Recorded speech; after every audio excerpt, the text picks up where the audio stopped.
Na mtazamaji, hali gani? Natumai mzima wa afya popote unapotegea taarifa hizi.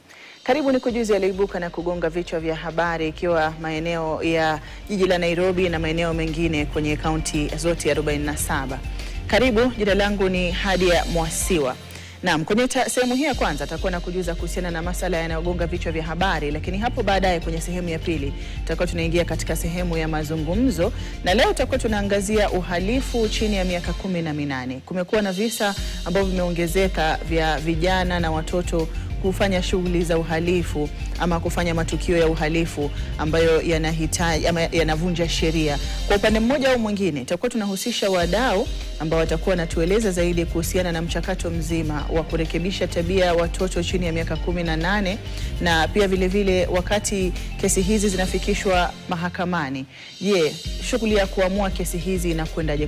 Pia tutakuwa na hakimu pale ambaye ni hakimu mkuu wa mahakama ya Machakos, atakuwa anatusaidia kufafanua na kuelewa zaidi yale yanayojiri mahakamani wakati ambapo wahalifu wenye chini ya umri wa miaka 18 wanafikishwa mbele ya mahakama, na hata katika kurekebisha tabia basi masala huaje.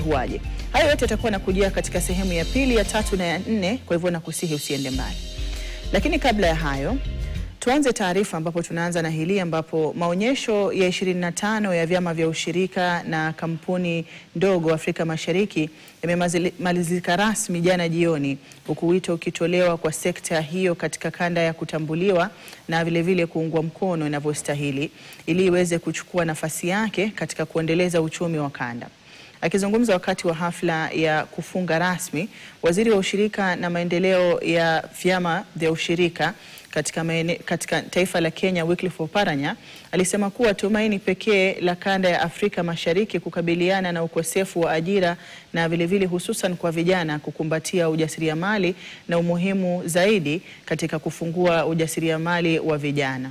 Katibu mkuu wa Jumuiya ya Afrika Mashariki Veronica Nduva alipongeza maonyesho hayo ikiwa ni kuwafikia ndoto za waasisi wake.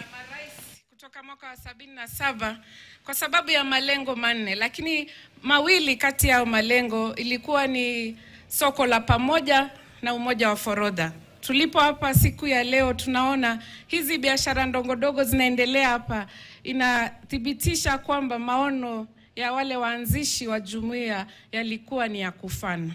Zile relationship, zile contacts ambazo mume exchange, muendelee nazo zikuwe za kufana ili muendelee kuuziana hizo bidhaa ambazo tumeona. So let not just be the end, but just be the beginning of a united East Africa that can dance together, sing together, and sell amongst themselves. Here in Kenya, we have also established the MSME Connect, which is a platform that the Kenyan government is interacting with the stakeholders in the MSME sector so that we are able to listen to them, to see what their problems are, and if there is need for policy, government to come up with a policy in a respective area, to come up with a regulation, to come up with the legislation, we do so that this economy, this sector is able to grow.